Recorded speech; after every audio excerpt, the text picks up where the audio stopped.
because as we all know, Women's Month is a month where we get to reflect on the sacrifices that were done by the ladies who marched 69 years ago. But the other thing that we have to keep in mind is that I sit here because of their sacrifices. We were able as women to attain the freedom that these women fought for, the things that they marched for. They multiplied, and we were able to now enter corporate, enter government as women, as mothers, and here we are because of those sacrifices. The other part, though, that we cannot move away from is that in as much as we have made those strides, are we where we want to be as women? There are still certain issues that are holding us back. It is interesting that the video from the young woman, the one that you just played now, is looking at and mentioning the women who have been killed, people like Unene, who have been killed at the hands of men. And these are some of the struggles that we are still dealing with as women. This year's Women's Month theme is building resilient economies for all. And my question is, how do we build such resilient economies when we are not well as women? Yes, we have some support, but things can actually be better. We bring here speakers and experts that are going to talk about such issues and help us unpack them. The one in particular that we're going to start with is the one from Professor Rachel, who is going to be talking to us about the intersection between gender and gender-based violence. She brings with her a wealth of experience. I will read her bio soon. She brings with her a wealth of experience, and it's based on research, on data. So she knows what she's talking about. Then we also have Robert. Robert also comes with his own wealth of information, where he's going to be talking about the intersectionality of gender and health. These two issues are very important, particularly if we're going to link them to the issue of building resilient economies for all.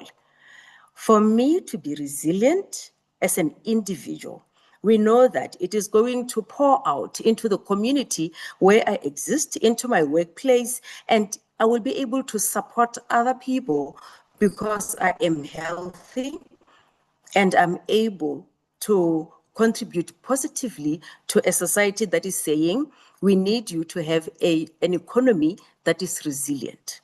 So with resilience comes health, and it comes with a sense of feeling safe, not worrying about GBV in whatever form that it might take.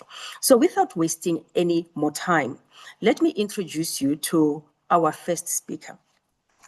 Her name is Professor Rachel Jukes. I hope I'm saying your last name right, Prof.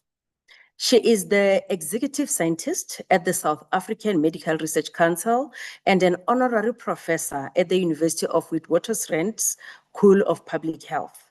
She's a medical doctor and public health specialist who has led the SAMRC's gender-based violence research for 30 years. Her team's research has described the epidemiology of GBV, risk factors and drivers of gender-based violence, the impact on women's health, and how to provide services for women who are experiencing GBV and how to prevent it. She was the consortium director of the What Works to Prevent Violence global program, researching GBV prevention in 13 countries. Remember, I said to you, she's bringing a wealth of information backed by data. She is a founder member of the Sexual Violence Research Initiative, a member of the Global Program Advisory Committee of the UN Trust Fund, and the WHO's Expert Advisory Panel on Injury and Violence Prevention and Control. She's an A-rated scientist and author of over 300 peer-reviewed journal publications. Prof. Jukes is going to share with us all that wealth of information that she has and talk to us about gender and gender-based violence. Over to you, Prof. Thank you. Good morning. Thank you very much for the introduction, and good morning to everybody who's joining us today. I'm going to talk to you about gender-based violence and health, and I will just load up my slides. I hope that you can see them. And I'm delighted to be able to be here at the National School of Governments today for this webinar. The first thing that I think it's really important to just start with when we talk about gender-based violence and is exactly what do we mean by gender-based violence? Because we often think about GBV and we hear about it in the on the news, and I just want to just remind you of the scope of what we're talking about. So the biggest circle I've got here is the most common part of gender-based violence in South Africa. And that is intimate partner violence. And we consider that as violence perpetrated by somebody who's a current boyfriend or husband, or somebody who's an ex-boyfriend, or even somebody who wants to be a boyfriend and has been rejected. And these forms of violence can be physical, sexual, emotional, economic, and include controlling behavior. And that sort of coercive controlling behavior is a very, very important part of the experience of intimate partner violence. One aspect of intimate partner violence is intimate femicide, and that is the killing of a woman by an intimate partner. And I'm highlighting it here particularly as part of intimate partner violence. But of course, all forms of killing of women, of femicide, are aspects of gender-based violence, because there are very, very few instances where women are not killed for reasons that relate to their gender, their position in society as a woman. We also need to remember we're talking about non-partner sexual violence. South Africa has a particularly high prevalence of rape, child sexual abuse, and sexual harassment, which we rarely even get a chance to talk about properly in this country. And then there are other forms of GBV, trafficking for sex, child marriage, ukutwala, and so forth. I'm mainly going to talk to you about intimate partner violence and rape today, and of course, femicide. So one of the things I want to start with is just to talk to you about how common our problem of intimate partner violence is. So in this slide, I have drawn together a graph showing the percentage of the population from a range of different countries. And this is population research in these different countries who have reported experiencing physical or sexual violence in the past 12 months. And what you can see is that there is a wide range. On the extreme right-hand side is the national figure from the 2016 South Africa Demographic and Health Survey. And this was just under 10% of women reported having experienced physical violence in the past 12 months. And 1 or 2% more will have only experienced sexual violence in that survey. And then we see the percentage from a range of other countries, African countries. Ghana, it's quite a lot higher than us. Nepal, the occupied Palestinian territories, Tajikistan, the DRC, that's a conflict, obviously a country with an active, long-standing conflict, as are most of these other countries are actually conflict or post-conflict settings. And then at the extreme left, we have another figure I've labeled for South Africa. And this is the proportion of women experiencing physical or sexual violence in the past 12 months from one of our informal settlements in South Africa. And what I want to show you is that it's not enough to understand the problem of gender-based violence by just trying to get a national statistic. And in fact, we're always quite dissatisfied by these national statistics because we always look at them and say, hey, you say 1 in 10 women in this country experienced physical or sexual violence in the last year. That doesn't quite sound right to me. But it's really important, whether or not that is right is one question, but what's really important to know is it definitely isn't the situation for many parts of our country, and our most impoverished parts of the country, in which between 20 and 25% of our population live, experience very much higher levels of gender-based violence. And indeed, as we think from a perspective of government about how we should target our resources, how could we get the best value for our RAND in trying to do work to prevent gender-based violence, support victims of gender-based violence, the answer is not to spread it equally around the country. It is to start by making sure that we target the areas with highest prevalence. And these we know to be our informal settlements. So why is the prevalence so high in informal settlements? Well, the answer is that poverty and relatedly low levels of education are absolutely key structural factors underpinning our whole pandemic of gender-based violence. And that's true in South Africa as much as it's true in every country in the world that's affected by gender-based violence. This does not mean that rich people don't experience abuse, that rich men don't kill their wives. We know that they do. And in fact, some of our work on rape has shown that some of the wealthier and more entitled men actually are more likely to be rape perpetrators than men who are poorer.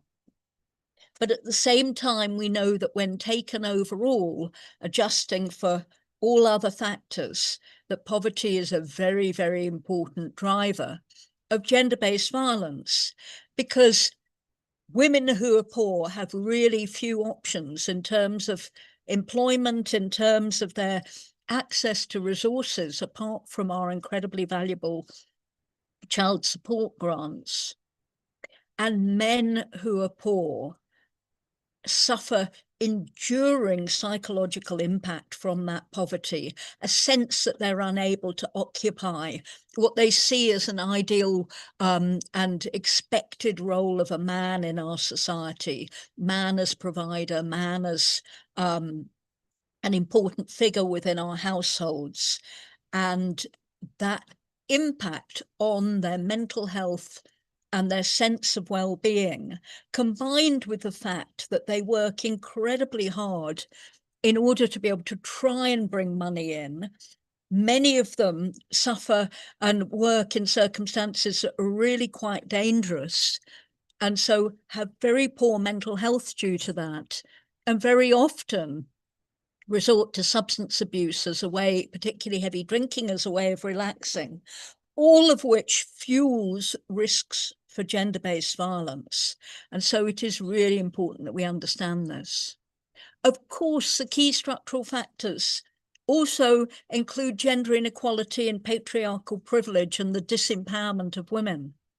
But it is how that plays out within a context of poverty and within a context of these individual relationship factors that creates this perfect storm that results in our epidemic of gender-based violence. We also know that the normative use of violence within social relations is a very key driver. So it's not just that men oppress women within our society, and they see themselves as having a privileged position. But in our society, violence is normalized in multiple aspects of social relations. Every time a teacher hits a child, that normalizes the use of violence. Every time a parent hits a child, that sends a message. Every time a bully hits a child, that sends a message. If you want to survive, you have to learn to hit back. We normalize violence. We use it across our society, and it feeds in and drives our epidemic of gender-based violence. We also know that there are individual and relationship factors. Poor communication and relationship conflict responses are key drivers of gender-based violence. We know it's not every family where people are poor, where there's a patriarch as the head of the household, where women are beaten. But we know in situations where there's very little trust between the male and female partners, where communication is very poor, where relations are really tense, that communication is much more likely to explode in a conflict context and result in the use of physical violence. We know mental health is a key part of this. Poor mental health, when partners are depressed, when they're anxious, suffer from PTSD, or where they have very low self-esteem, which very often is consequence of experience of abuse and trauma in childhood. And obviously this issue of our male children growing up in homes without positive male role models in their lives, which is absolutely critical and contributes towards all of the problems we have with mental health, with self-esteem, and feeding back into our highly pathological gender relations. We know that much of what we're looking at is rooted in the legacy of apartheid and conflict, but there isn't anything we can do to go and reverse that. We need to acknowledge it, but we must deal with the situation that we're facing at the moment. Our highly abnormal South African families, widely normalized violence, incredibly high levels of substance abuse. South Africa has a higher level of alcohol drinking per drinker in this country of almost any other country in the world. And we have this terrible legacy of poverty and incredibly high unemployment rates. And all of these fuel GBV. So if you are in government and you want to stop GBV, you need to address all of this, including improving education, getting men and women into the job market, reducing access to cheap access to alcohol, strengthening mental health services, and strengthening everything we can do to improve the childhood experiences and protect our children from violence, as well as bolstering gender equality, reducing violence, and teaching people how to communicate better. On this slide, I'm just showing some of the childhood factors because I've mentioned that poor childhoods are a key driver of our epidemic. And when we look back into how are children being exposed in childhood to factors that lead them to perpetrate violence, we know that mothers being beaten by partners are incredibly important in terms of both the social learning of use of violence, but also the impact on mothers' mental health and mothers' ability to be good parents. Younger mothers are much more likely to be in abusive relationships and to struggle with parenting. Poverty, mental health, substance abuse, violence. And I put here maternal absence because although we talk about paternal absence a lot, in fact, many of our mothers don't raise their children. And that itself is something that it would not be happening in an ideal setting. We need to look at all of the drivers of that, including the poverty and the living circumstances of women that make it difficult for them to feel they can comfortably raise their children with them. And we have our violent fathers. All of these result in insecure attachment to the mother's experience of abuse and impact the mental health of children. So they grow up with low levels of empathy, being more aggression, low difficulties in self-regulation, low self-esteem, and psychological distress. But I want to talk to you today mostly about the intersections between gender and health. And I'm going to give you a flavour of this. I've shown you some of the ways. I'm sure you can start thinking about how risk is raised. And I want to conclude with talking a bit about implications for healthcare. What do we know overall? Well, our studies of the burden of disease in South Africa have shown us that interpersonal violence is the second highest cause of health burden. That's mortality and morbidity. And although more men die from interpersonal violence, I'm sure you hear that all the time, the overall burden of disease due to interpersonal violence for women is higher than men.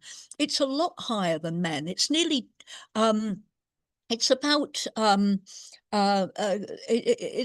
a third higher than it is for men. And that is because although the number of women killed from interpersonal violence is lower, gender-based violence impacts on so many aspects of women's health that they suffer the burden of disease. We have about 19,000 deaths due to violence experienced by women in South Africa each year, and over 1 million disability adjusted life years lost due to GBV. So if we want to understand the impact, we need to think about both the fatal impact and the non-fatal impact. Sorry. The fatal impact obviously is femicide. That's what we talk about. But there is an appreciable degree of suicide that is caused by gender-based violence exposure, women feeling that they can't carry on anymore and ending their lives. There also is an enormous burden of HIV and TB that is caused by gender-based violence exposure. And as you know, a third of the deaths in our country are due to HIV. HIV and TB are the two largest killers within this country. And I will show you that 1 in 4 cases of HIV in women in this country is due to their experience of gender-based violence. And gender inequality probably accounts for about a third of the remaining cases. There's also this massive non-fatal impact: depression, anxiety, post-traumatic stress disorder, harmful drinking and substance abuse, as well as non-fatal HIV, sexually transmitted infections, maternal health issues such as incomplete abortion, and an elevated risk of non-communicable diseases. And we know that non-communicable diseases are incredibly important killers of women and men in our country. So I want to start with femicide. I don't know whether you remember that the Medical Research Council has been conducting our national femicide research, and we have been conducting surveillance of femicide since 1999. We've now done 4 surveys, and we're about to start doing our 5th survey. And so we can show you, and this is through research conducted at a nationally representative sample of facilities. And so we're very confident about our work, that we have actually very substantially reduced femicide since 1999. When we first did the work, we were talking about 4 women being killed every day. We've reduced it by a quarter. We now have 3 women killed every day. But actually, this is in the context of substantial population growth. And so the level of reduction is actually greater than that. And it really does show you that not only is gender-based violence preventable, but intimate femicide is preventable if we do the right things. And a lot of the work that we did between 1999 and 2009 to bring about this first big reduction was due to strengthening control on firearms, and we essentially greatly reduced the contribution of firearms to women, to the murder of women in this period. We nearly halved it.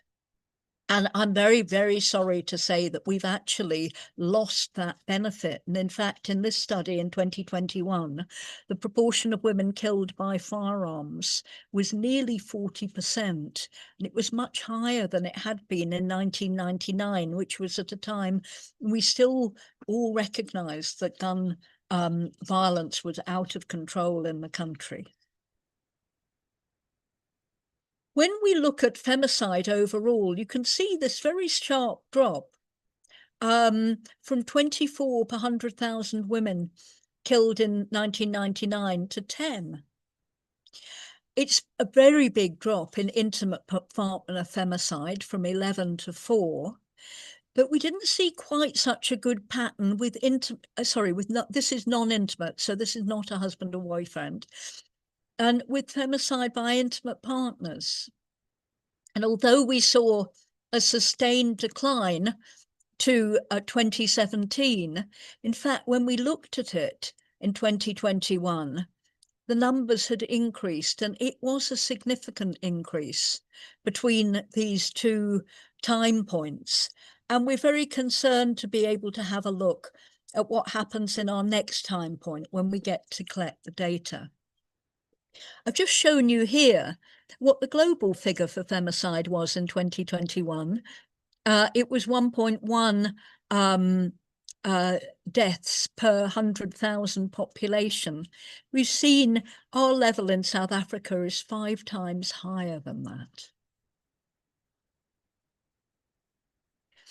So one of the things I want to show you, and I'm going to link this up, is that alcohol is the most incredibly important driver of perpetration of violence. We see here, I don't want to have too many of these slides with lots of numbers, but what we see here is that amongst, this is looking across research conducted in 5 different studies in 4 countries, so South Africa, Ghana, Rwanda, 2 studies in Rwanda. We see here that men who drank alcohol after adjusting for other factors were more than half as likely to perpetrate intimate partner violence if they were moderate drinkers, and they were 2.5 times more likely to perpetrate intimate partner violence if they were heavy drinkers. And we saw a very similar thing with heavy drinkers and rape perpetration, more than 1.5 times more likely to be able to perpetrate intimate partner, to perpetrate rape if they were heavy drinkers.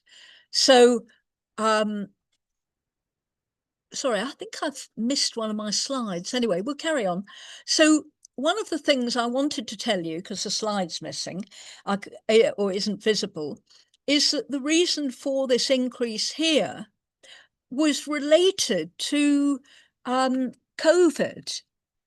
And what we saw was that during the COVID pandemic, when alcohol was restricted, there was a very sharp drop in femicide.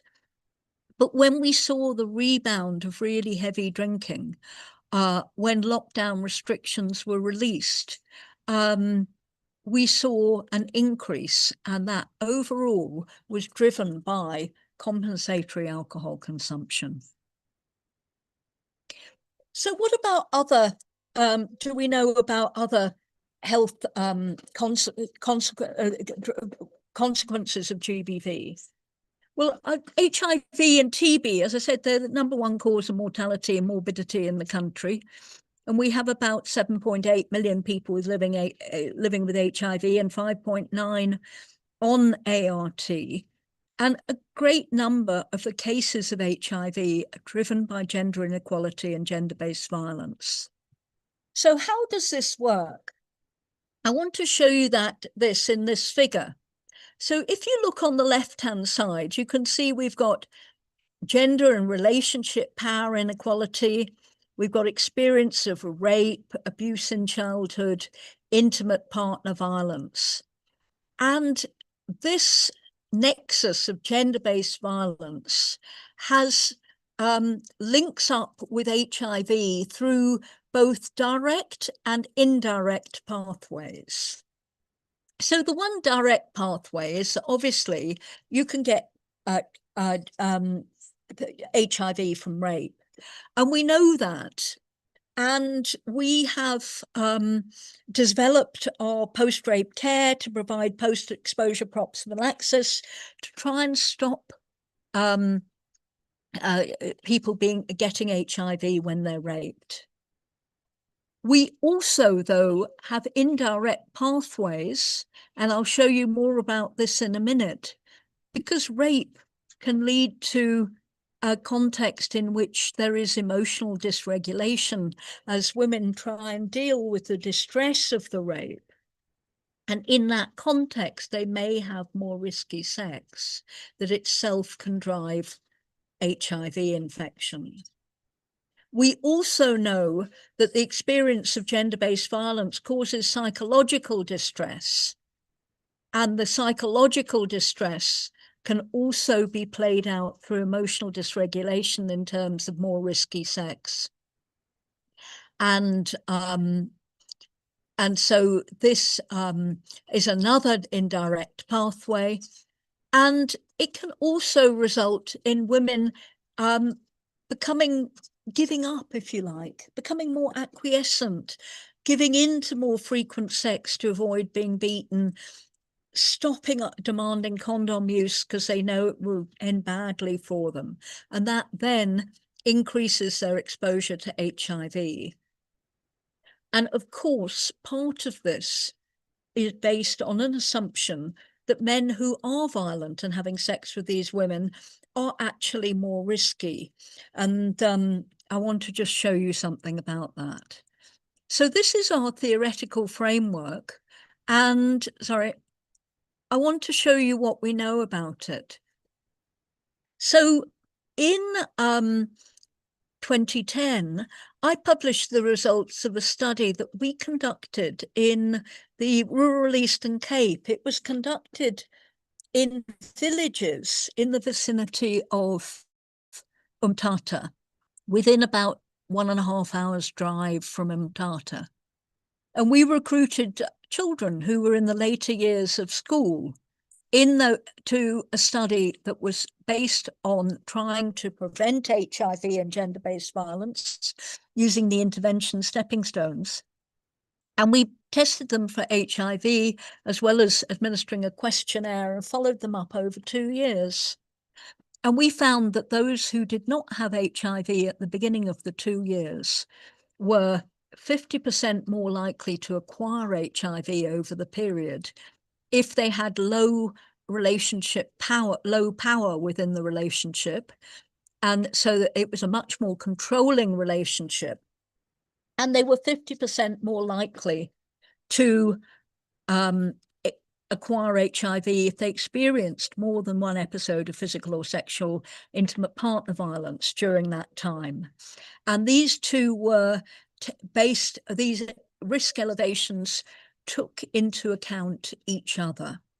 And together, each one of these, we estimated, was resulting in 1/4 of the new cases of HIV. And this is our basis for showing that HIV is, the epidemic in women is very substantially driven by gender inequality and violence. And this work has been replicated since in other countries, but we did the first work. We've also shown an increased chance of getting HIV if you experience child maltreatment. It included experiencing physical punishment, as well as sexual abuse and emotional abuse. And that is a piece that we very often don't talk about in this equation. So then we wanted to go and find out what was the story with South African men. And in order to do that, we did a study in the population, part of the Eastern Cape and KwaZulu-Natal, to find out if men who perpetrated violence were more likely to be HIV positive. And it's funny, we showed that for younger men, they were twice as likely to have HIV if they were under 25 and violent. For older men, we didn't see the difference as statistically significant, and I think it might have been if our sample had been bigger. And this was partly because the prevalence was so high in this population of older men.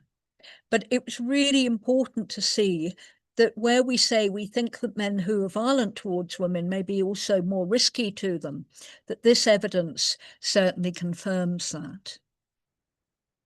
Why are they more risky? In this graph, I'm showing you something that's quite complicated, but we used a technique called latent class analysis to try and divide the men into different groups based on the likelihood of them being engaged in a range of activities that very closely linked to hegemonic masculinity, being violent towards women, having a weapon, being a gang member, drug use, transactional sex, having sex with a sex worker, emotional and financial use, having more partners, and raping. And what we showed is that there are these behaviors all track together. And so men who are more likely to use violence against women, much more likely to engage in all these other sexual risk-taking practices. They are all linked to aspects of the performance of hegemonic masculinity. So I just want to show you a little bit more about rape. We actually conducted a study where we enrolled women who had been raped and women who were very similar who hadn't been raped. This work was done in Durban, led by my colleague Naima Abrams.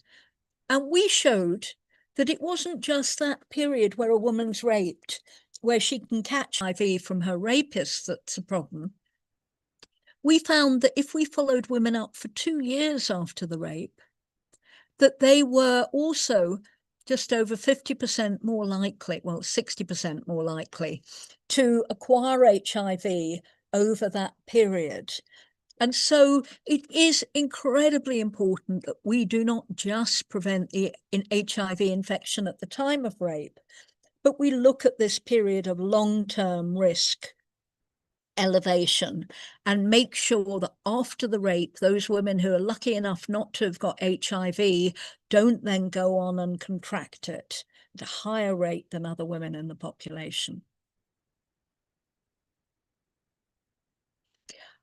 I also think it's really important to look at our HIV incidence in very high-risk groups. We know one of our key populations in this country is the female sex workers, a very, very important role within the whole HIV epidemic. And we showed that female sex workers who are very, very vulnerable to violence, much more likely to acquire HIV over a period where we were observing them than if they had been raped by a client, than if they had not been raped. And in our sample, sex workers we interviewed had been raped in the past year. So incredibly important to protect the highest risk women, as well as all of our other women who experience rape. So what are the implications for healthcare of what I've shown you? Well, I think it's really important when we think about post-rape care to position our Thuthuzela care centres and crisis centres that provide very high proportion of the post-rape care that takes place in our country. And these are incredibly important aspects of our health system. The research that's been conducted all shows that post-rape care needs to be delivered in specialist centres within districts so they're accessible, but in centres where care providers are well trained in providing post-rape care and experienced, so they do their examinations well, they collect evidence well, they provide the proper protection from HIV and sexually transmitted infections and pregnancy that's needed after rape. And they provide a sensitive care and psychological support for the mental health needs of survivors. our work has shown that rape survivors need care and support from the time of their rape, but extending months and years afterwards. And I wrote this slide yesterday and said when supplies permit, we should transition rape survivors to long-acting antiretrovirals, particularly lenacapavir, the injectable 6-month lasting antiretroviral. This would remove the need for post-exposure prophylaxis and gain the benefit of longer-term cover. And today I read that actually the Global Fund is giving lenacapavir to the South African government at a price that will enable it to be made in the centres that provide the highest performing best at distributing post-exposure prophylaxis, pre-exposure prophylaxis, sorry, and which will be mainly in the highest risk provinces. But I hope it will also be accessible to our rape survivors so that they will not have to take daily post-exposure prophylaxis anymore, and they will gain that cover for those high-risk months after the rape. And I really hope that that will be targeted, as well as our very high-risk key populations, such as sex workers. I think it's really important that we recognise that gender-based violence is a risk factor for HIV, because what that means is that HIV prevention must encompass GBV prevention. And this is something that has been worked in so far with funding from the Global Fund and PEPFAR, but we've lost a lot of that funding, and the South African government must pick up the tab.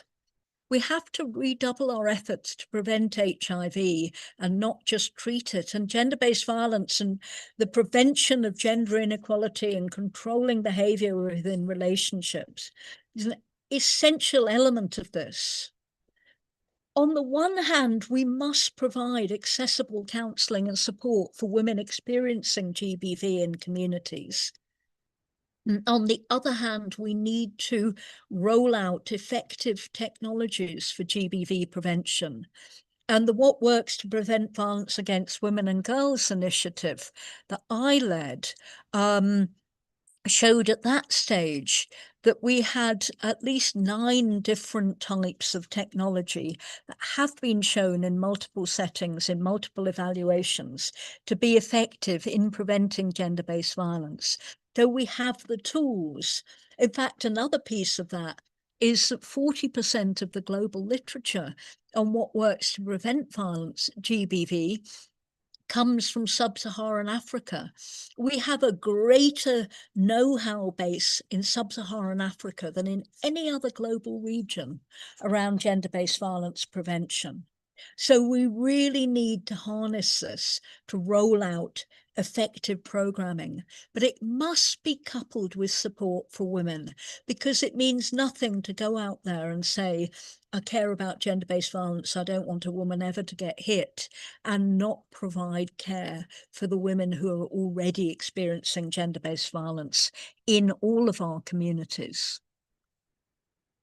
And we need to put mental health in the picture, because in terms of the non-fatal mortality, mental health consequences of GBV are writ large up there, and they drive both the consequence of our current GBV epidemic as well as key drivers of our future epidemic.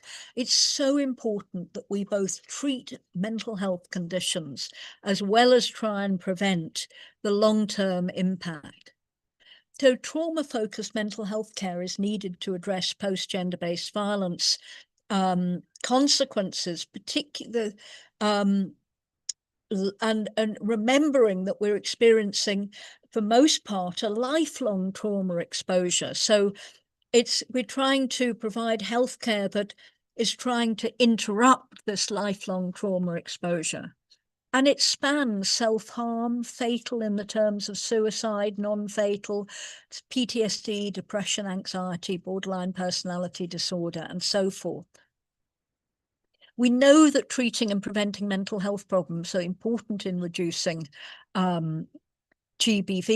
We know that it's possible, and yet mental health services are some of the most poorly resourced and least developed aspects of the whole of the health system in South Africa. And we need that to change. We have to provide trauma-focused mental health care if we're really to tackle our epidemic of all forms of violence, and particularly gender-based violence. So to conclude, gender-based violence is one of the most important causes of morbidity and mortality in South Africa.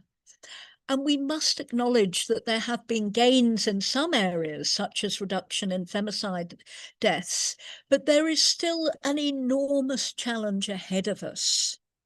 We need to use these small victories as a way of reminding ourselves of the huge mismatch between the GBV care provided in the health sector and the need for the treatment of the consequences of GBV and the need for prevention of the drivers of gender-based violence.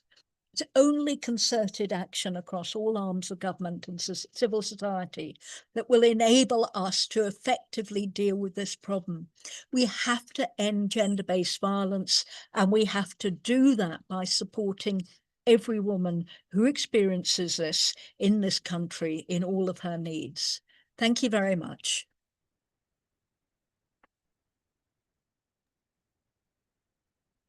Thank you very much, Prof. This was such an insightful presentation. As you were talking, I realized that I actually know you. I cited your work quite extensively when I was doing my master's studies, because you could hear, even with the presentation, that you're actually passionate about the work that you're doing, and the 300 journals that you have published. You can hear it in the presentation, in the data, and how you simplified and broke it down so that everybody can understand it. For me, as you were talking, Prof, I realized that there is a big glaring question that I have, and perhaps even other people, when we look at women and empowerment. What is freedom if we are not going to be safe? So for me, it's a big thing. And I'm glad that at the end, you said there needs to be concerted effort between all arms of government, civil society, private companies. Everybody needs to work together, because we can look at the causal factors that you mentioned, issues such as poverty, inequality, and all those. But how do we address them in such a way that we are not creating, you know, sometimes you reduce poverty, you empower women, they have work, but there are still those men that have the expectation of being providers from society. It's expected, and they feel despair, and they are still abusive, and they're still consuming alcohol. So it's like this back and forth that we might end up finding ourselves in if we do not work together as all these parties that are involved. Thank you so much, Prof. And I know that you're still around, and people will also have questions they want to send your way. But thank you. We will wait for the questions at the end of Robert's presentation. Thanks. The next presentation is coming from Mr. Robert Gray, who is the Director of Health Focus South Africa. He's going to focus on gender and health. Robert is a qualified and state-registered occupational therapist with a BSc in occupational therapy from the University of Cape Town and a master's in healthcare management from De Montfort University in Leicester. He has extensive experience in health and social care across acute and community settings in South Africa, Southern Africa, and the United Kingdom. Robert's career spans managing complex multi-country grants and projects in public health for institutions such as the World Bank, Global Fund, GIZ, FCDO, African Development Bank, SANAC, and many others. His work has deepened his understanding and expertise in the nexus of gender and health, with a strong grounding in the intersectionality between gender, youth, disability, and other social determinants, and how all these shape health outcomes and access to services. Drawing on both clinical practice and strategic program management, Robert brings an ability to translate policy into practice, ensuring that interventions are inclusive, equitable, and contextually relevant. His regional experience and cross-sectoral knowledge position him as a leader in advancing gender-responsive, disability-inclusive, and youth-centered health and development initiatives. Rob's work aligns perfectly with what Prof was talking about. Let's hear now from his angle and from the work that he has done. How then do we address issues of gender and health? Over to you, Robert. Thank you. Thank you so much, Angela, for the introduction. And it's a great honor to be here today. I'm just going to pull up my slide deck quickly and share this. So please bear with me for a second. I hope that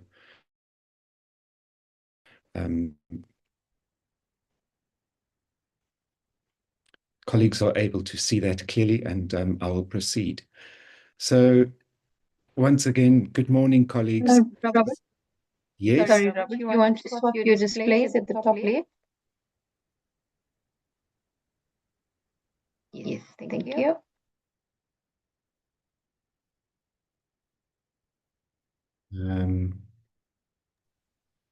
Yes, continue to share. Continue to share. Okay. So good morning, colleagues. As I said, it's a great honor to be presenting to you today on the topic of gender and health, an issue which really is vital for public health and is often overlooked when it comes to public health planning, programming, and monitoring. As Angela introduced, I'm Rob Gray. I'm an occupational therapist by training, and I've spent much of my career working in acute and community health, and the last 10 years, particularly in public health, focusing on aspects of gender in the context of health and social care. So most of you as professionals and policymakers, gender focal points, public servants are at the very heart of shaping South Africa's future, a future that where every citizen has the equal right to good health. And today's presentation is really primarily focused on this nexus between gender and health. The topic is not just a matter of fairness, it's a matter of evidence, it's a matter of economics and of human rights. So the aim of the presentation is really to understand this link between gender and health, why it matters in health, what it means in the South African context, and how mainstreaming gender into your work can transform both policy and lives. So I'm using the word nexus today to mean a connection or a link between gender and health. And we'll explore this further, since while there is an overlap or an intersection between gender and health, essentially gender and health need to be seen as inseparable concepts, both in the planning and in the delivery of health and social care. So before we explore this nexus, I felt it was important just to reaffirm some important terminology, and really, I think most of you today on the call on the webinar will understand these concepts, but sometimes it's really important to remind ourselves and understand this a little bit better, because it aligns it puts it into focus as it relates to gender and health. So UN Women define gender as a multidimensional and complex issue that goes beyond just biological differences between women and men. Rather, it refers to social attributes and opportunities associated with being a male and a female, and the relationship between women and men, girls and boys, as well as the relations between women and those between men. These attributes, opportunities, and relationships are socially constructed and are learned through a socialization process. They are also context or time specific and also changeable, and this is important to note. So gender plays a critical role in shaping health because the socially constructed expectations, the opportunities, and those relationships linked to being a male or female directly influence access to resources, exposures to risks, and the ability to seek and receive care. It's also important to recognize that gender as a dynamic and context-specific factor is essential in addressing health inequalities and ensuring that policies and interventions respond to the diverse needs of individuals. So before we explore this nexus, I think that we also need to remind ourselves about other terminology. And there's a couple of others that come into play here, and that's gender norms and gender roles. So the European Institute for Gender Equality provides some definition to these, but in summary, gender norms are the social expectations, the unwritten rules about how people should think, how they behave, dress, or interact based on their perceived gender. For example, men shouldn't cry, or women should be nurturing. Norms are more about the standards and the pressures that society places on individuals, whereas gender roles are very much about the specific positions or the tasks or responsibilities that society assigns to people based on gender. For example, men are the breadwinners or women are the homemakers. Roles are about the functions or duties tied to gender. You can think of it like this, I suppose, is that, norms really provide the rules of the game, or what's considered to be acceptable behavior, whereas roles are the parts that people are expected to play in that game. So again, how is this linked to health? Well, since gender norms determine roles and responsibilities, they affect health behaviors, decision-making power, and vulnerability to certain conditions. For example, in South Africa, evidence shows how we often face, evidence really shows how gender norms influence access to HIV prevention and treatment. For instance, women, and particularly young women and adolescent girls, often face social and economic pressures that increase their risk of contracting HIV. These may be pressures such as expectations to remain financially dependent on a male partner, or cultural norms that limit their ability to negotiate condom use. At the same time, men are also less likely to seek HIV testing or adhere to treatment because of social expectations that equate masculinity with toughness and self-reliance. So these gendered expectations mean that women and men are disproportionately vulnerable to infection, while men often delay seeking care until they are very ill. Another factor closely linked to gender norms and roles is that of gender stereotypes, which does not just shape social life, but directly affects health outcomes too. So, for example, in physical health, gender stereotypes can impact access to care. Stereotypes like men should be tough and not complain often make men less likely to seek medical help, and this delays diagnosis. Gender stereotypes can also impact risk behaviors. So stereotypes that link masculinity to risk-taking can push men towards smoking, heavy drinking, or dangerous activities. Also in mental health, gender stereotypes impact aspects such as stigma, body image. In short, gender stereotypes create barriers to equitable healthcare by shaping behavior, influencing how professionals might treat patients, and even affecting what gets studied in medicine. So overall, men and women experience health differently based on these biological differences, for example, the difference in hormones, estrogen, testosterone, Also, genetics and reproductive systems all influence risks, symptoms, and the progression of any condition like heart disease, osteoporosis, and autoimmune disorders. Also, social and cultural roles. The expectations and roles assigned by society can affect exposure to stress, physical activity, health-seeking behaviors, and occupational risks. Men and women also have different health-seeking behavior and access to care. Women are more likely to seek preventative care, while men may delay medical visits, which can impact early detection and treatment outcomes. In addition, men and women may engage in different lifestyle patterns, difference in alcohol use, diet, smoking, physical activity, and occupations, which can all influence disease risk. So these examples just start to show us how both biological and social factors can shape health outcomes for men and women, and therefore how gender should be a key consideration in health.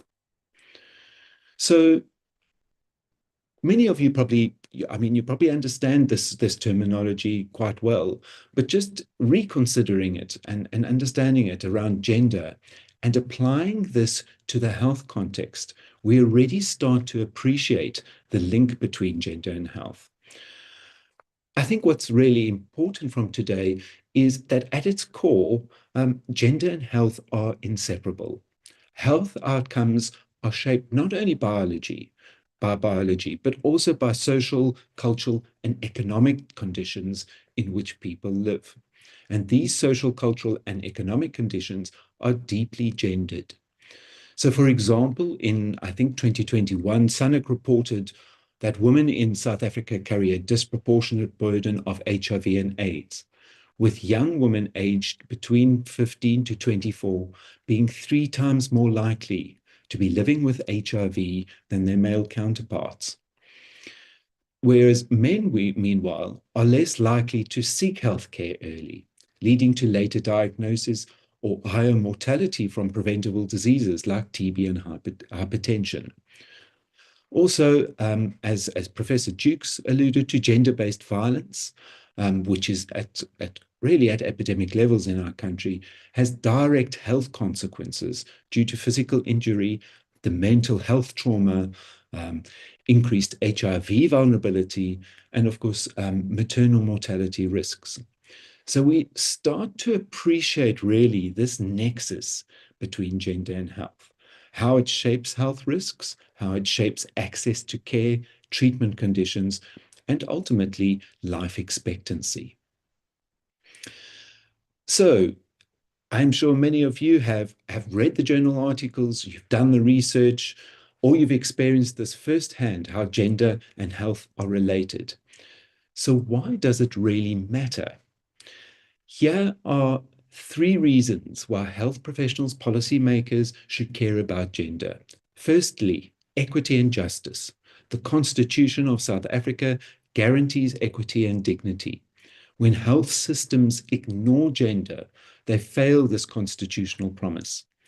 In addition, development goals such as the SDG 5, which focuses on gender equality and the empowerment of all women and girls, as one of the 17 Sustainable Development Goals, is really important.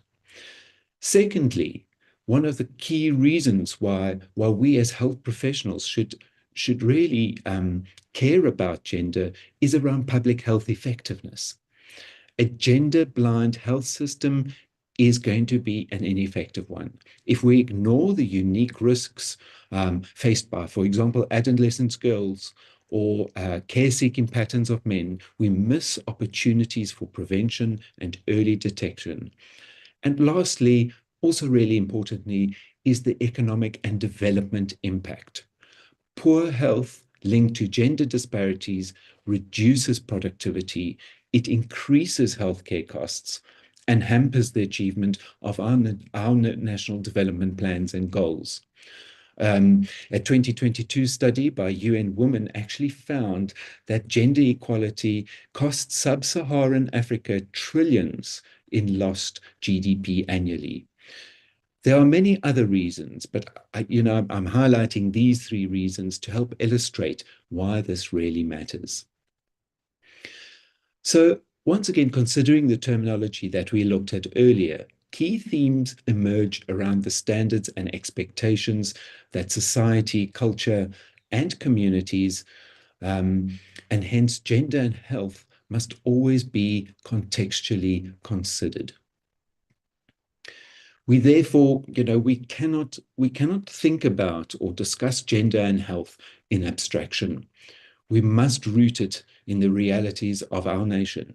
And in South Africa, young women and girls are disproportionately affected by HIV and AIDS due to many factors: unequal power dynamics, economic dependency, or limited access to sexual and reproductive health services. In maternal health, while maternal mortality has declined, preventable deaths still persist, particularly in rural areas where gender norms and service gaps intersect. As well as Professor Jukes was saying, GBV and femicide, this is really a public health crisis, and the health sector often becomes the first point of contact for survivors. Also in men's health, masculinity norms, as I mentioned, often discourage men from seeking care or leading to higher mortality. Apologies.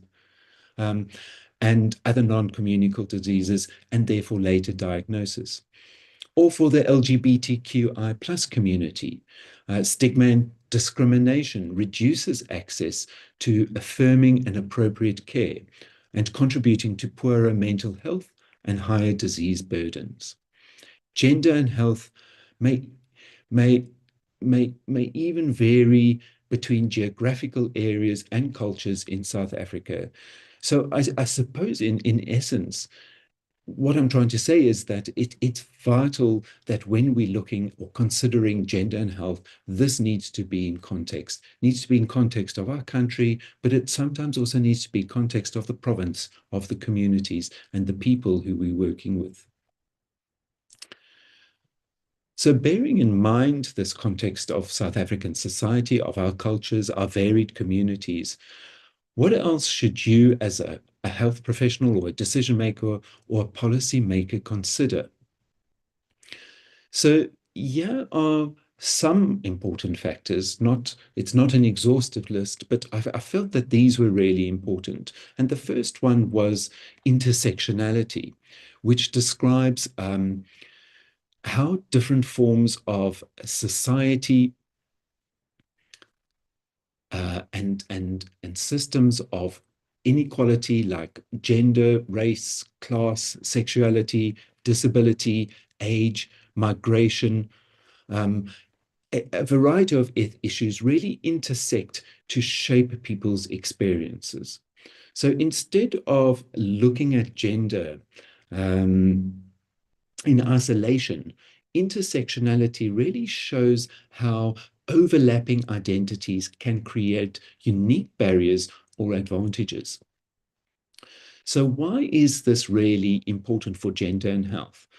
This is because of a number of factors, but for example, health risks and exposures often differ.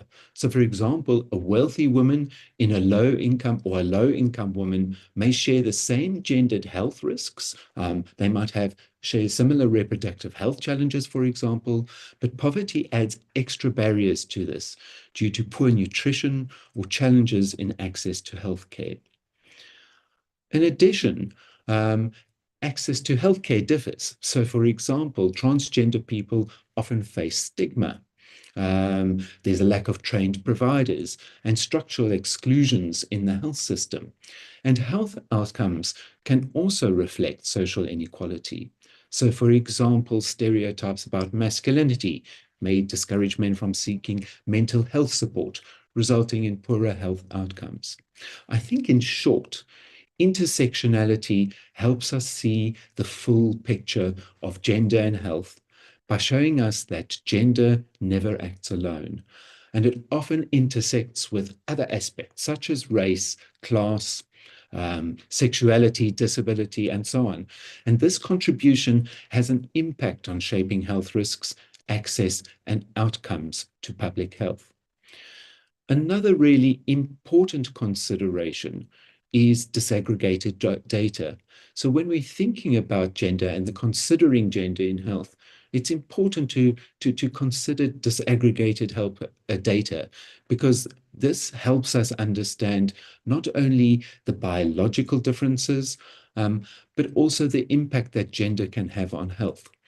So, for example, reporting HIV incidences by gender shows us how different groups of people are affected, and this makes inequalities more visible. This also allows health systems to design more effective and tailored interventions instead of assuming a one-size-fits-all. And this is particularly noted in South Africa, where the incidences of HIV in men who have sex with men, as an example, is really high, needing targeted intervention. Another consideration is building capacity of the health workforce. And this is really important so that they understand the nexus between gender and health. And thereby ensure that this understanding and appreciation and consideration is taken into account when developing policies, strategies, and implementation plans, and especially in delivering services and monitoring these services. Because when resources are constrained, applying and monitoring health with a gender lens may enable you to be more effective, more efficient in dealing with a variety of public health issues. Also, service delivery models may be designed with gender in mind. So, for example, clinic hours that accommodate working women and men, to integrating reproductive health into primary care, to ensuring the inclusivity of the LGBTQI+ community. In addition, community engagement must be a vital consideration. Policy is most effective when co-created with communities, especially those that are most affected by gender-related disparities. So, how can we ensure that gender is considered in health? We know from previous slides that gender norms, roles, stereotypes can have an impact on equitable healthcare. And a gendered perspective, or what we often refer to as a gendered lens, is a key component when developing effective strategies, programs, and projects which aim to reduce gender inequality and achieve sustainable development goals. So one approach to ensure that we consider gender in health is looking at gender mainstreaming. So gender mainstreaming, as defined by the UN Economic and Social Council, is a process of assessing the implications for women and men of any planned action, including legislation, policies, programs in all areas and at all levels. It is a strategy for making women's as well as men's concerns and experiences an integral dimension of the design and implementation, the monitoring and evaluation of policies and programs in all political, economic, and social spheres, so that women and men benefit equally and inequity is not perpetuated. The ultimate goal of gender mainstream is really to achieve gender equality. And it's important to bear in mind that there are no real gender-neutral interventions when the ultimate goal is to improve the health of all people, women, men, boys, girls, as well as individuals of different bodily characteristics, diverse sexual orientation, or diverse or plural gender identities. So you may think that your intervention or your program is intended for everyone, regardless of their gender, and hence that you are ensuring gender equality. But one also needs to consider if what you are doing is also equitable.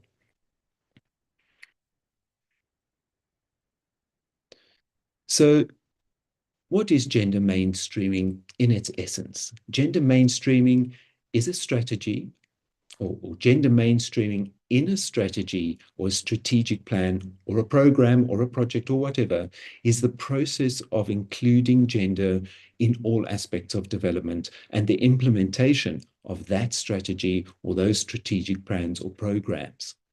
Gender mainstreaming does not only refer to women, but focuses on the group that has been discriminated or marginalized against.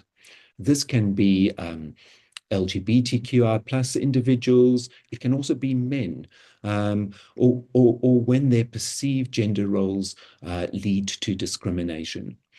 It includes a thorough understanding of gender norms, roles, and the perceptions, experiences, knowledge, and interests of both men and women within policy making, planning, and decision making.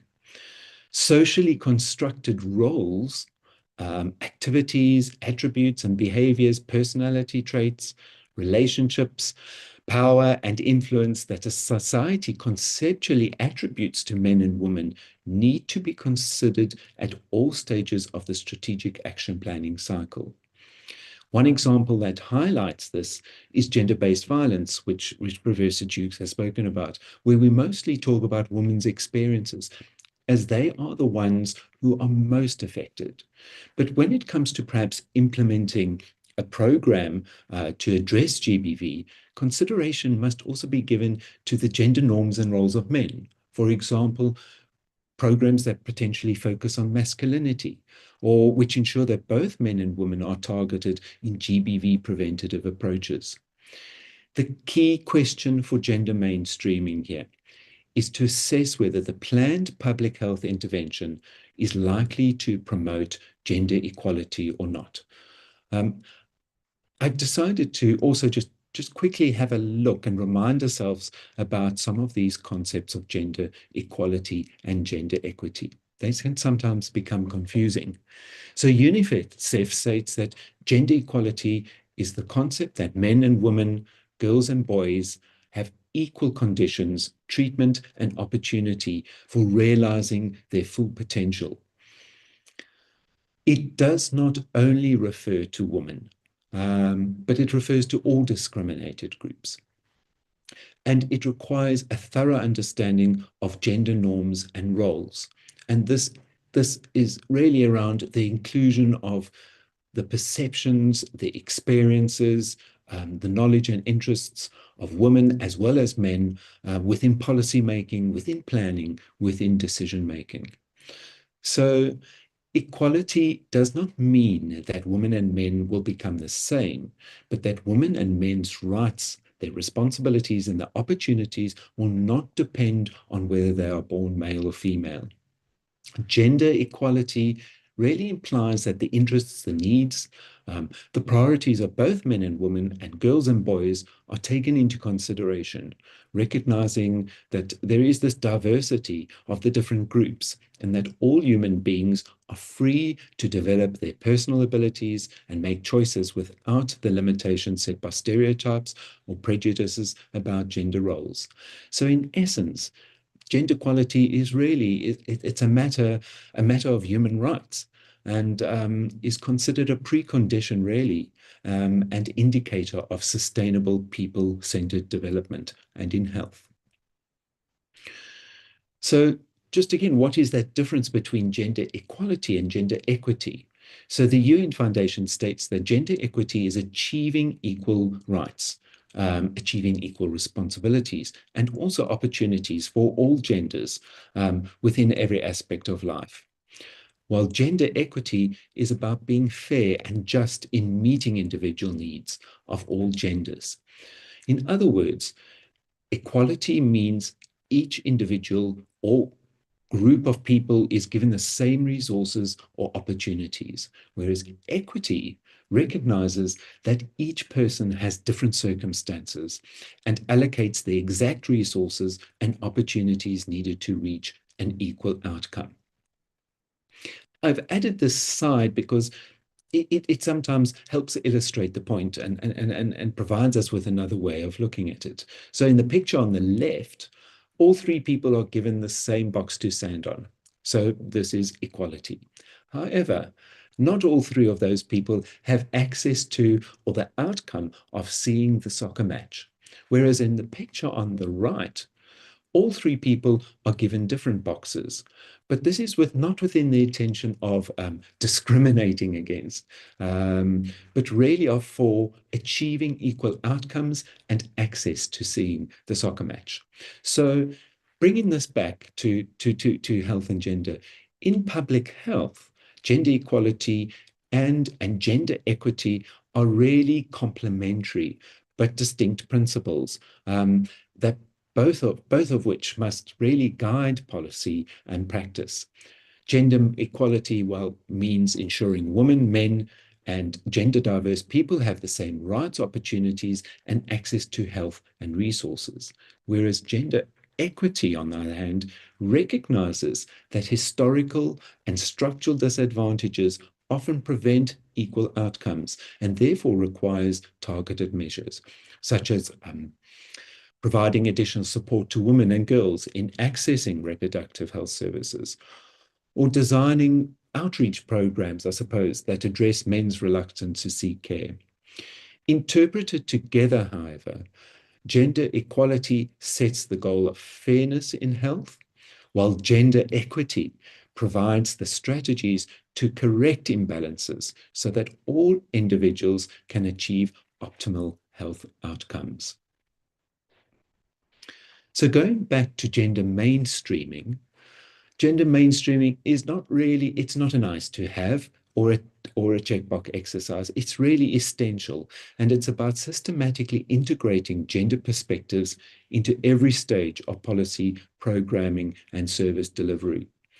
In practical terms, then, gender mainstreaming means that every health policy is analysed for gender impact before approval, that budgets are gender responsive, allocating resources where the need is greatest, that monitoring and evaluation frameworks track gender outcomes, and that all partnerships are built across sectors to address the root cause of inequities. When we mainstream gender, what really happens is that health services become more accessible, they become more effective, more responsive. We start to save lives, and we really move closer to South Africa envisaged in our constitution and the Sustainable Development Goals. So how do we go about this gender mainstreaming process? It really is, there's some complexity in it, but the principles really and the process is relatively straightforward. There are, I'm providing some principles or considerations when thinking about gender mainstream. And that's firstly to look at the human implications of each activity in the strategic planning cycle of what you will be doing. In other words, what impact will the planned intervention or strategy have on women and men and other gender identities? Secondly, another key principle is to acknowledge these differences. Thirdly, address any potential impacts that the program, policy, or strategy may have on men and women. And then lastly, ensure that both men and women benefit equally from the intervention. So these are just some key principles underpinning gender mainstreaming. The process for gender mainstreaming is cyclical, so it's a continual process. The UNODC states that the first step for any program or project consists of assessing the current situation and identifying gender issues that need to be addressed. And at this stage, an initial assessment of gender consists of the gender context and also the challenges and the impact of the planned activities on women and men needs to be conducted.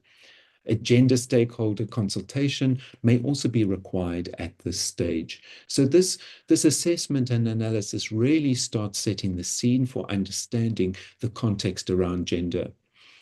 In the planning, the next stage, the planning and design stage, the assessment analysis that was done before is then integrated into the program planning and design process.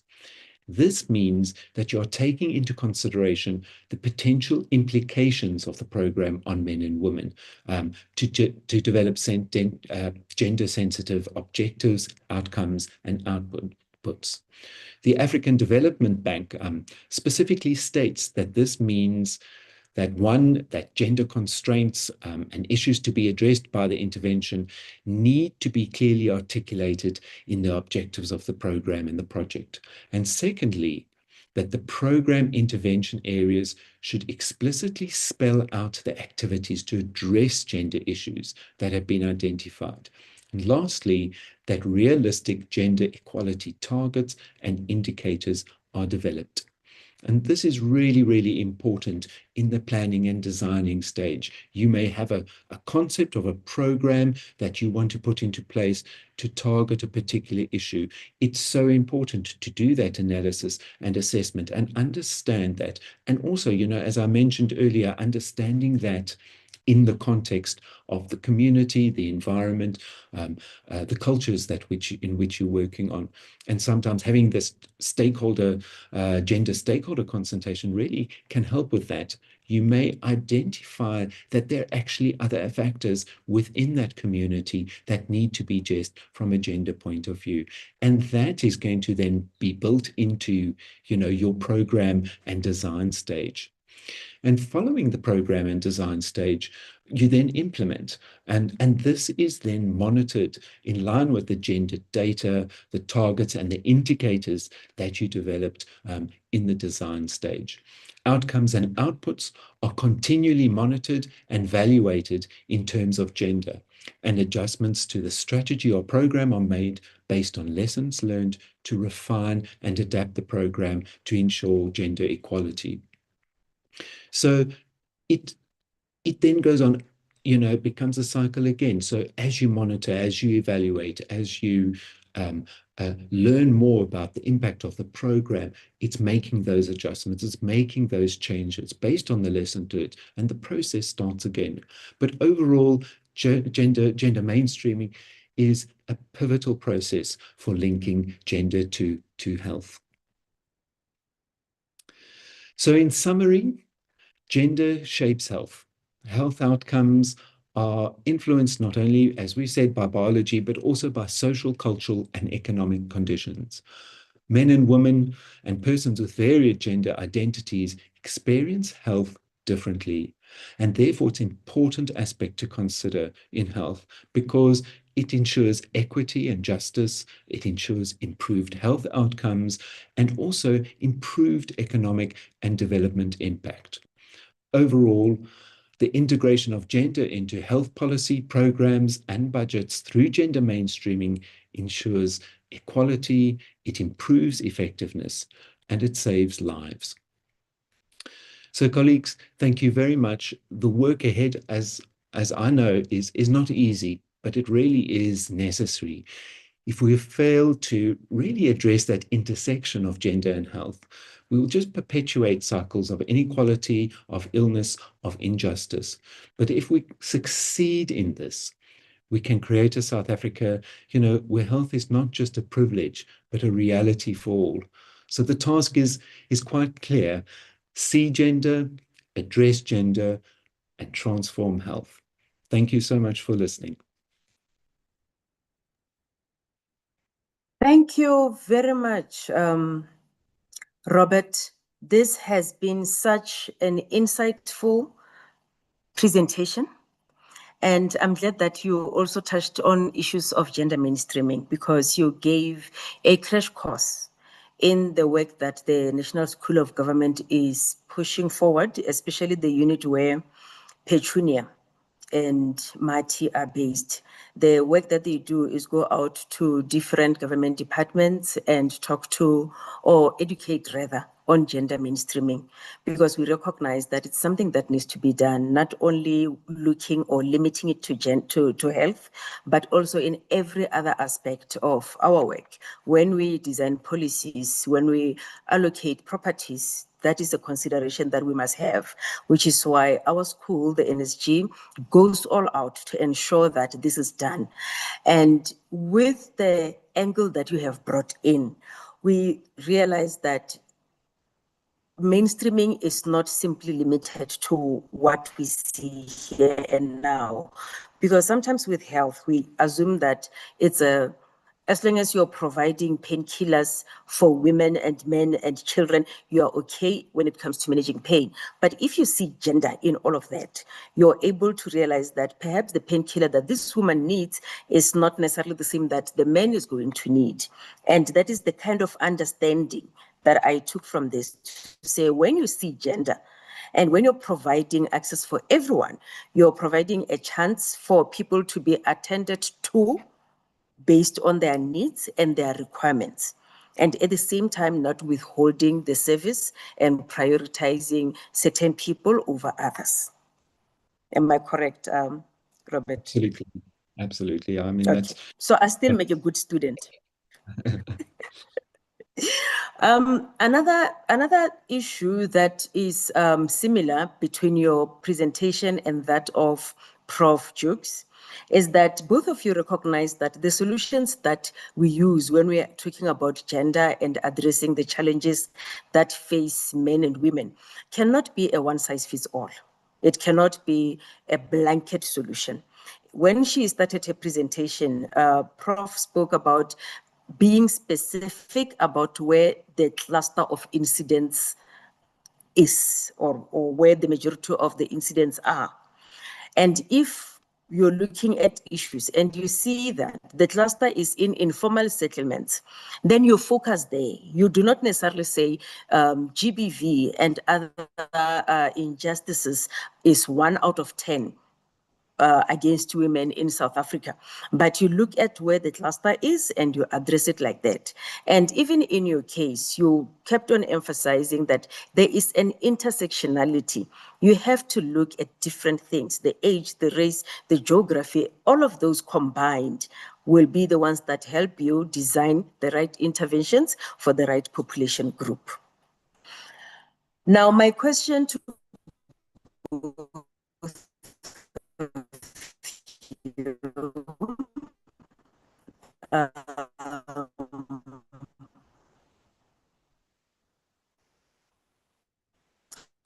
Robert and Prof, before I go to the chat box and check if there are any questions, is how does one begin to address challenges that are faced by, I'm creating a person here, an unemployed Black young woman who stays in an informal settlement.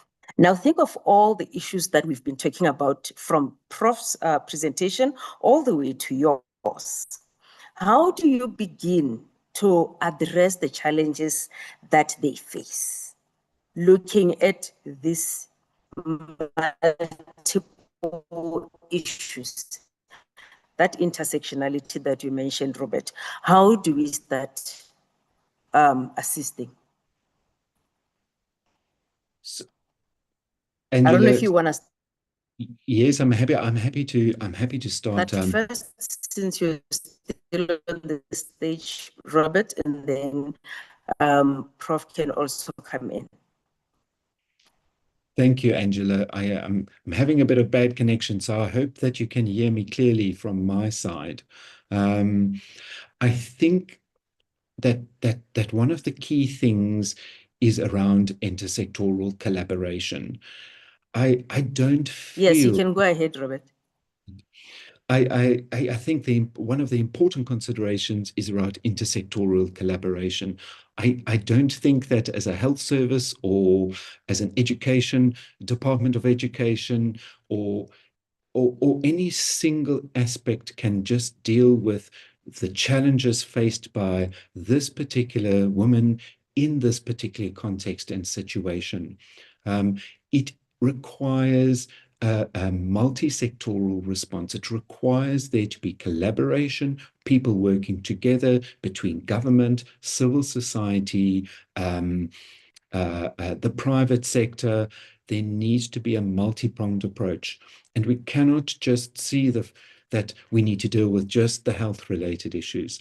There's education issues that need to be dealt with. There's a variety of community and structural related issues. And that's why it's so important to have that intersectoral collaboration between a variety of bodies. And sometimes it's really important that we go into these situations or communities or environments and really start to assess and understand and analyze that context and understanding those drivers before we take any action. And usually we'll find out that those drivers cross across a variety of sectors. And this is why I think it's one strategy that I think is so important. But I'll leave it as that and invite others.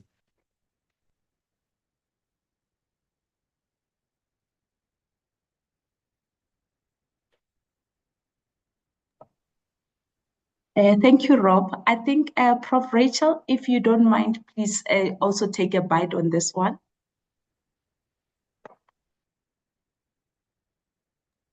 Sorry, thank you. So, I'm sorry, could you repeat the Thank question, you, Robert. please? I missed most.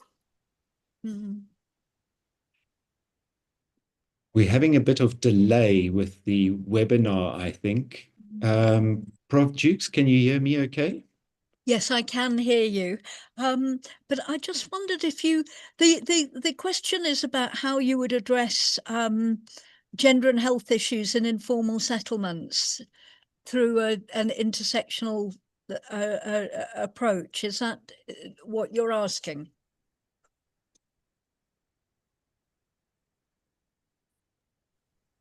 Yes, Prof.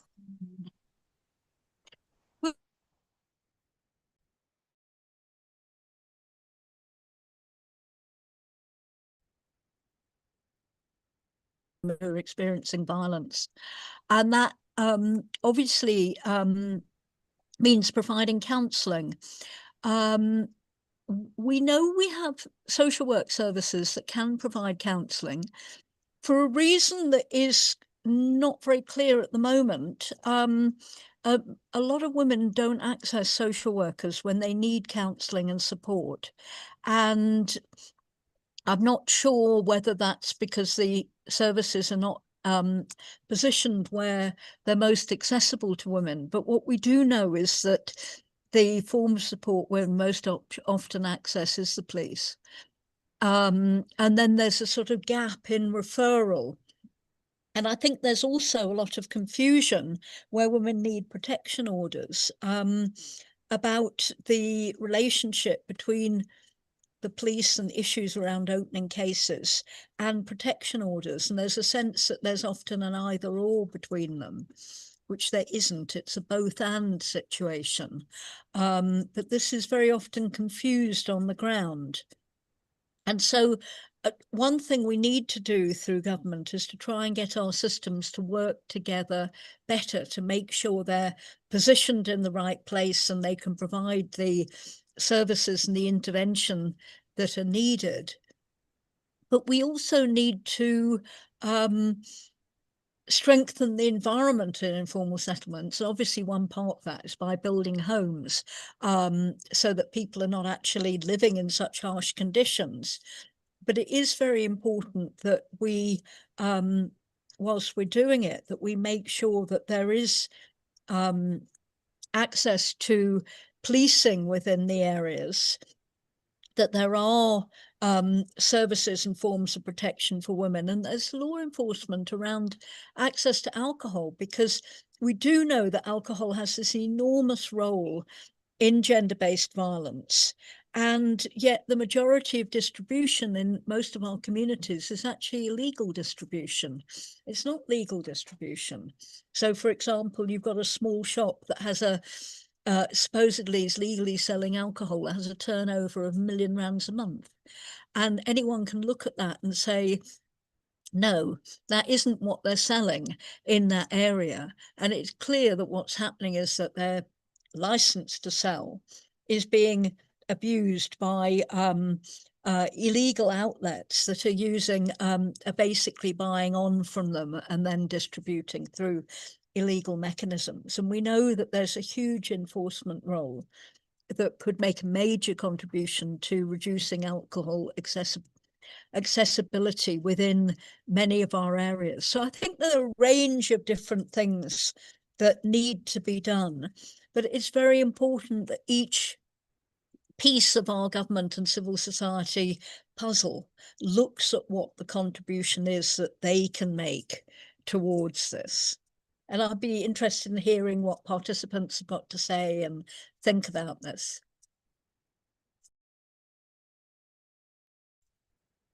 Thank you very much, Prof. That is indeed a very elaborate explanation or response rather to this question that I posed. I'm sorry that I'm connecting from my phone now because I kept being kicked out of the session. So I had to have a backup plan. Are there any questions that we received on the platform, Petunia Opulsum? Yes, they are. Okay, let's open this one, and perhaps they're also talking about what we've just discussed. There is input from Sindisiwe Mabaso from KZN Department of Health. And Sindisiwe says, gender norms, particularly societal centuries-old influence, does indeed influence how even scientific knowledge is somewhat presented to complement societal expectations, even by trained professionals. It is woven into our core fabric and requires frequent and deliberate conversations to begin to shake the walls.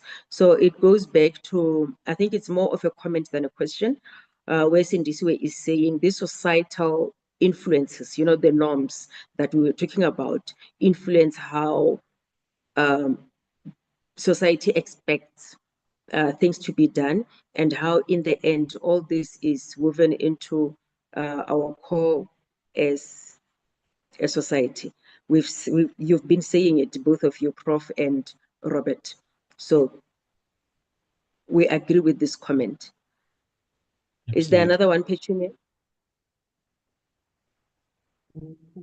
Yes, this one, if I can be able to read it, it says, would you please make a distinction between domestic violence and gender-based violence? The two may be related, but they are distinct.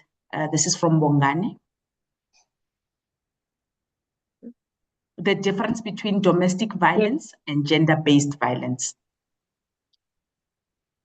I'd be happy to take that. Domestic violence has a legal definition in South Africa in terms of the Domestic Violence Act, which is, and it's now been amended, that's our main piece of legislation governing domestic violence. And essentially that addresses violence amongst people who are in a domestic relationship. And because it's part of South African law, it doesn't distinguish between violence perpetrated by men or violence perpetrated by women. And it defines a domestic relationship as people who are in a sort of romantic relationship, if you like. So it includes a non-cohabiting domestic, non-cohabiting romantic relationship, sort of dating. But it also includes people who are living together as family or, have a relationship which is a familiar relationship, even if they don't live together. So if a grandson, for example, doesn't live with his grandmother, but comes in and tries to steal her money, she can go and get a protection order against him, even if they don't live together. And that is counted as being a domestic relationship. So our legal definition of domestic violence is quite broad, and we need to sort of recognize that. I think if you read the literature internationally, very often domestic violence is predominantly used to refer to violence between married or dating partners. And in certain parts of the world, less so, I think, in South Africa, a very important element of this is violence by in-laws against daughter-in-laws. And that is included as part of domestic violence. But I think gender-based violence in South Africa tends to be used to refer to violence by a current or ex-husband or boyfriend. It has to be said that that is not the way in which it's used internationally. And sorry, before I say that, I should add that things like rape are included and femicide are included as part of gender-based violence, even though, you know, as we popularly use the term, even though it might not be a husband or boyfriend who's perpetrating that. Internationally, there's an emphasis on gender-based violence being violence against perpetrated against somebody because of their gender, and it's used to include violence against people who are non-binary, and very often the term is used to include violence against people who are gay or lesbian. So none of these terms have totally fixed definitions. It's more a matter of how the term is used.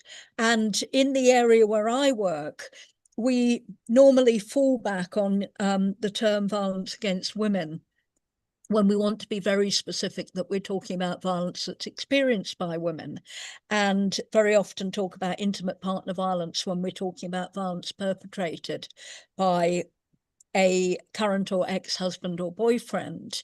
And technically, that could include violence perpetrated by somebody who was a wife or a girlfriend.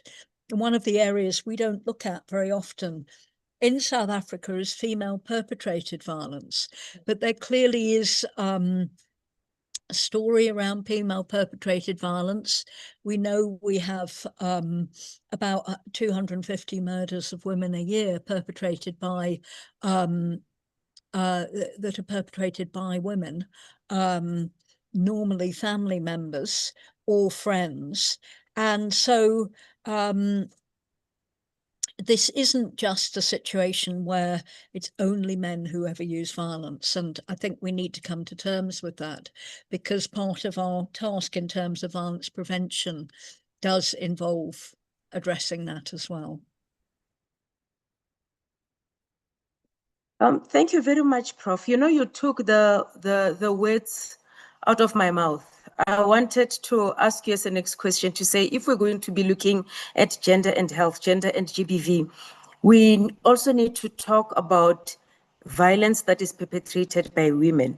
And I'm glad you touched on it, you spoke about it, to say it is not a foreign concept. It does happen. It might not be as high as violence perpetrated by men, but it is still there and it exists. And it goes back to Robert's presentation. If we are going to achieve what we want to achieve, we need to look at both sides. We cannot focus just on women as victims, but we also need to look at men as victims, LGBTQ as victims, and how do we support those? How do we create services for them? Robert and Prof, there appears to not be any more questions. Yes, Pechu has confirmed that.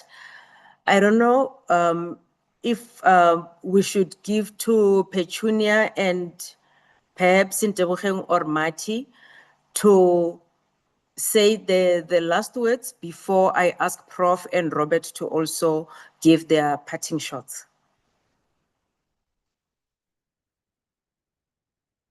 Petunia? Yes, Angela, are we okay from our side? Please, you Okay. can proceed. Thank you. Okay, wonderful. Prof, is there any lasting shots that you would like to say before we end the session? I would just like to reiterate my thanks to you for inviting me to be here today, and to thank everybody who's attended as a participant and engaged and brought forward questions. So thank you very much. Thank you. Thank you, Prof. Robert? Yes, thank you. I will echo what Prof. Duke said. Thank you very much for having me today, and I hope that it was useful for the participants. If anything, maybe it was reaffirming or just brought it back back to the front of the mind. And yeah, I wish you well in your work in health, and thank you very much. Thank you, Robert. To our two guests, thank you very, very much. Prof, like I said, I've cited your work so much, and now I finally know the face behind the name, Jukes et al. There's a lot of those in my paper. And for Robert also, thank you so much for reminding us what gender mainstreaming is and emphasizing it, especially during this month of August, where we talk about gender mainstreaming throughout.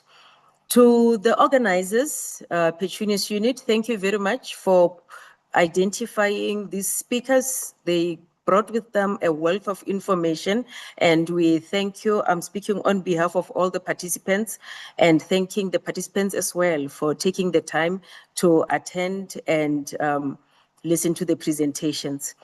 Will we be getting the presentations, Pechu, to be able to share with the participants? Yes, we will. Okay, wonderful.